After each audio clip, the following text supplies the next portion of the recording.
My table was near a window frosted with little icy snowflake patterns where I could watch people bundled in scarves, hats, and thick wool coats scurrying from shop to shop in search of the perfect Christmas gift. When the waitress came by, I ordered a plate of nachos, loaded with extra everything, including so much sour cream they ought to serve it with a side of Lipitor. 6 bites in, a glob of guacamole and chili slipped off my chip and onto my chest. Dipping a napkin in water to clean up the mess only made it worse. My white sweater looked like a toddler's finger painting project. I was on my way to the restroom to clean up when I spotted Arnie sitting in the back booth with Kira Granger. That's where people sit when they don't want other people to know what they're up to. It doesn't do any good. Everybody in New Bern is well informed about the business of everybody else in New Bern. On another day, maybe I'd have been able to forget the sight of Arnie and Kira sitting in the dimly lit booth, heads together, hands nearly but not quite touching as they talked intently. So intently that Arnie didn't even see me. But not today. I left my food and $20 on the table and ran out the door and into the street, wishing the blustery December snowfall would turn into a blizzard and hide me from the world. With only 5 shopping days until Christmas, Evelyn would need all hands on deck. But I couldn't face going back to work. I fumbled around in my bag until I found my cell phone. Evelyn answered on the 5th ring.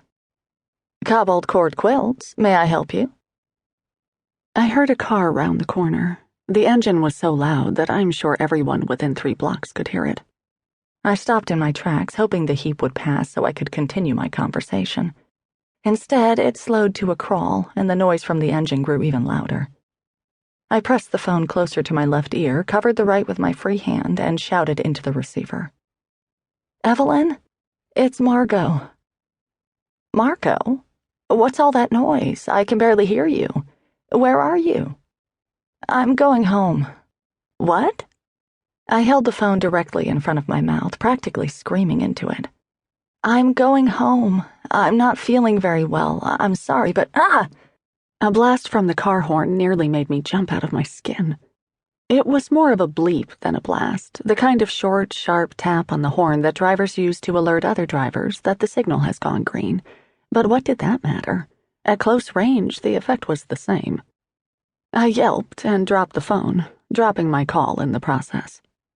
When I regained my balance, my phone, and some of my composure, I turned toward the street and saw a low-slung, bright blue muscle car, rusty in spots and with multiple dents, a tailpipe choking clouds of smoke, topped by a roof rack carrier piled high with possessions and covered with a plastic tarp that was held in place by black bungee cords. Sort of. The tarp was loose on one side, exposing some boxes, a big black musical instrument case, and a hockey stick. Quite a collection. The driver was a man about my age, with black hair receding at the temples, and brown eyes that peered out from rimless glasses. A boy of 12 or 13 sat slumped in the passenger seat, looking embarrassed and irritated. The driver said something, and the boy cranked down the window. The driver shouted to me, but I couldn't make out his words over the roar of the engine. What kind of person shouts at strangers from their car? Or honks? In New England, honking in a situation that is short of life-threatening is up there with painting your house orange or coming to a dinner party empty-handed. You just don't do it. Climbing over a snowbank and into the street, I noticed that the car had Illinois plates and a Cubs bumper sticker. Were they visiting relatives for Christmas? If they were, I probably knew the family. So no matter how rude he was, I had to be nice. Shaking my head, I mimed a key in my hand and twisted my wrist, signaling him to shut off the ignition. Instead, he shifted into neutral. That reduced the engine noise to a loud hum rather than an ear-splitting roar. Better, but not much. "Sorry," he yelled. "If I turn it off, I'm not sure I'll be able to start it again. Can you tell me where Oak Leaf Lane is? We're lost."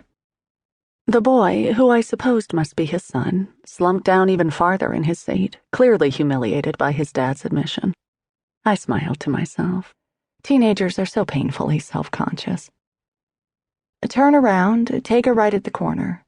Oak Leaf Lane is the third right after the traffic light."